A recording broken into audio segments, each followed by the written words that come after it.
Hello everybody and welcome to Against the Fence. This is your latest UFC news with that real fan opinion. And if you're passionate about the UFC, then why don't you smash a like on the video, because this is the place to be. Now, to start off, we're not exactly a official mixed martial arts news outlet. We're a fan channel. So everything that we're going to be talking about today is reacting to other news sources. So as you can tell via the thumbnail and the title, we are going to be talking about the latest on Jon Jones and seeing where that situation is at the moment. We're also going to be talking about the latest with Nick Diaz. Dana White has openly spoken about him. So we'll touch up a little bit about that towards the end and of the video, of course. Now, let's start off by just stripping everything back. Let's go back to way back to the beginning, okay? So February 2020 was Jon Jones' last fight, where he defended against Dominic Reyes. And in August 2021, he vacated the light heavyweight belt and pursued the interest of going to heavyweight. Then later on in January 2020, Dana publicly states that Jon Jones would be next for the winner of Stipe versus Ngannou. That's very key there. He will be next after that fight. Then in March 2020, Francis beats Stipe to capture the UFC heavyweight title. In April, Jon Jones himself announced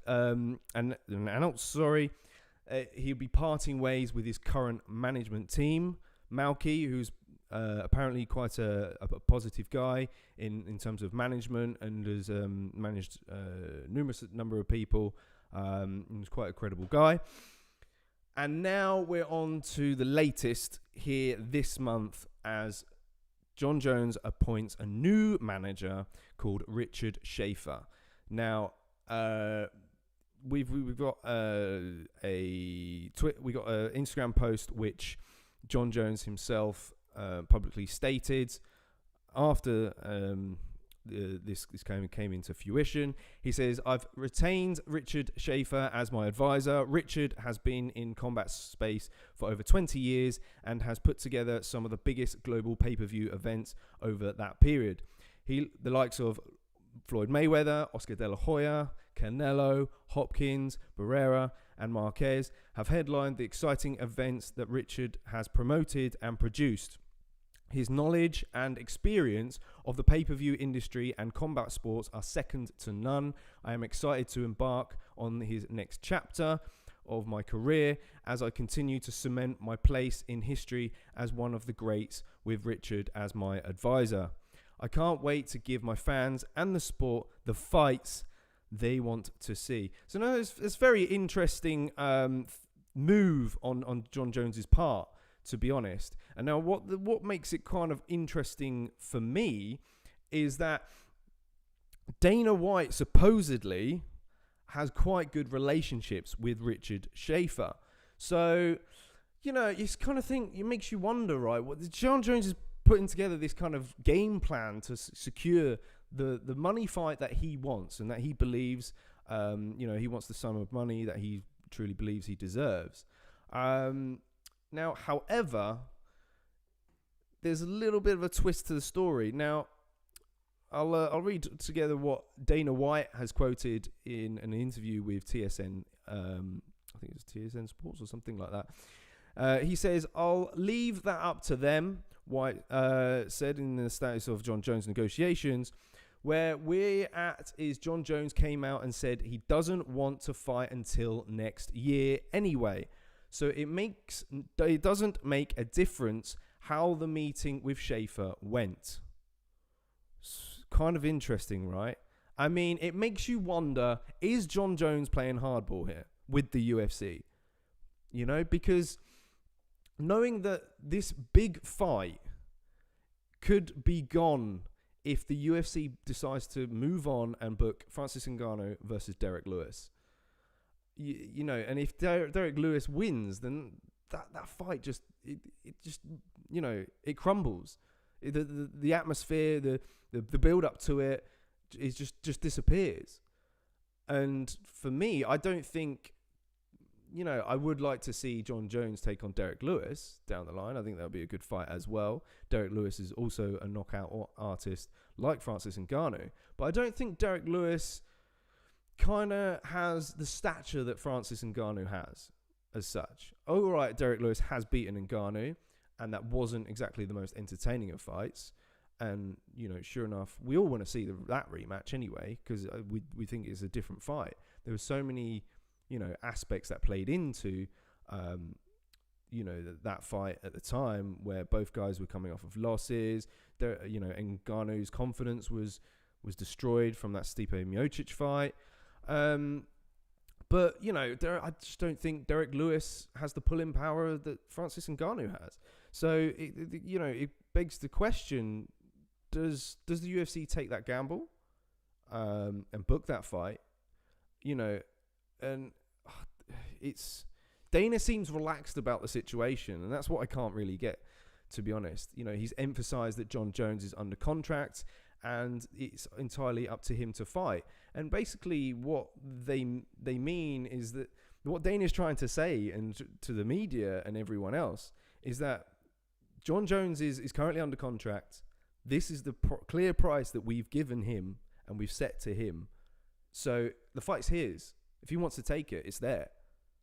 But now Jon Jones is saying he wants to wait out a year. So, that's why I think he's trying to play hardball. He's trying to make the UFC fold. And I'm sure we're going to find out more information about, Schaefer's attempts to get this fight to happen. For a guy who's dealt with boxing fights, we all know how much of a pain they are to materialize. And I'm sure Mayweather and his team haven't exactly been the easiest of representatives. So surely it makes you, as a fan, makes you confident that we're going to get this deal done. But let us know what you think in the comment section below. Do you think this fight is going to materialize? Or are we going to see Francis Ngannou versus Derek Lewis? Now, I know there is the elements of Jon Jones waiting out a year. It allows his body to adapt to the weight a bit better. It gives him almost a higher chance in the Francis Ngannou fight. There is that aspect of it as well, which could be smart on Jon's point. But I just think it's got to happen now. We want it now, right? We don't want this spectacle to go away. But let us know your thoughts, and also smack a like on the video. Let's go into a little bit then next about Dana confirms Nick Diaz will return later this year. Now, Nick Diaz has been away from the sport for 6 years now. It's been 6 years since his last fight against Anderson Silva. Believe it or not, it's been that long. He got banned for the use of marijuana and got suspended for 5 years, which, right, come on, we know that's a bit harsh. And, I'm sure the people who dished out that lengthy suspension are kicking themselves now and probably agree that was very harsh. But nonetheless, Nate Diaz is 37 years old now, so he is, he's getting on a bit. Is it a bit late to maybe step back into the sport? Let us know what you think about that. I think it's quite late in some respects. But then others, it depends who you're going to match him up with, though, right? So let's get into that. He does look in shape, and he's been training with Tyson Fury. We've seen that on social media recently. There's a bit of a promo there from Tyson Fury to, get Dana's attention and try to book him a fight. But what's interesting is Dana's words now, because beforehand Dana was clearly like, no, Nate Diaz doesn't want to fight.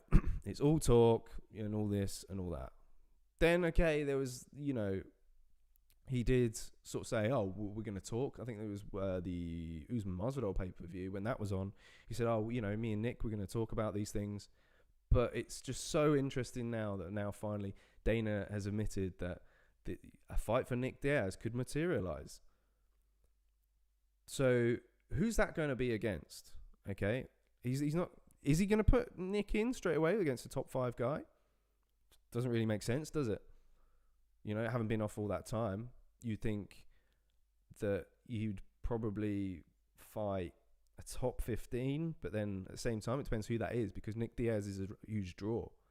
So it's got to be quite a huge magnitude fight, which makes me think perhaps Jorge Masvidal, that's probably the fight that people want to see the most. That's the one that makes sense. That's what we've kind of speculated before. You know, Masvidal's latest record, okay, bearing in mind it's against, you know, top 5 guys, it's not been great.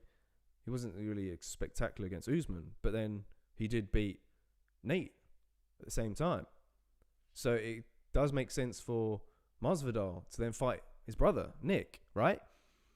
Personally, I believe that I think Nick Diaz should fight Diego Sanchez upon his return. It's another veteran of the sport. It kind of makes sense. Diego's on his way out. Now, I know there was the whole Joshua Fabia thing. There was that whole commotion. And there was kind of, you know, the UFC pulled him from the card. It was up in the air whether the UFC decided to release Diego. But personally, now Diego's over that hump. And it seems to be over the hump anyway with Joshua Fabia. I think the UFC owe Diego Sanchez. I think they need to bring him back, let him finish off his career in style against, you know, a big fight as well, because he deserves it. You know, he's been around for so long now. You know, one of the vets, Ultimate Fighter, you know, contestant, and you know, has given us, the fans, some epic wars throughout the years. So it makes sense. You know, whether you're a Diego Sanchez fan or a Nick Diaz fan, you should be pleased by that fight. You know, but let us know what you think. Would you rather see Nick Diaz fight Jorge Masvidal, or would you rather see Nick Diaz fight Diego Sanchez? Or even if you've got another suggestion, please pop that in the comment section below. It'll be interesting to get your thoughts, and you know, we'll even reply to you as well. We like to engage with as many fans on this channel as possible, you know, because this is the fans channel. This is what we're all about at ATF. But that's all I've got time for tonight. Join us this weekend for UFC 263. We'll be doing a live watch along from 3 a.m. here in the UK for the main card. You know, we're going to be giving you the breakdowns, full live reactions, gossip, you know, our own picks. We get a little bit competitive as well. If you've not joined us before, we do like to get a little bit competitive on our picks. We like to, you know, figure out who's going to win over the course of the night, and we crown a winner.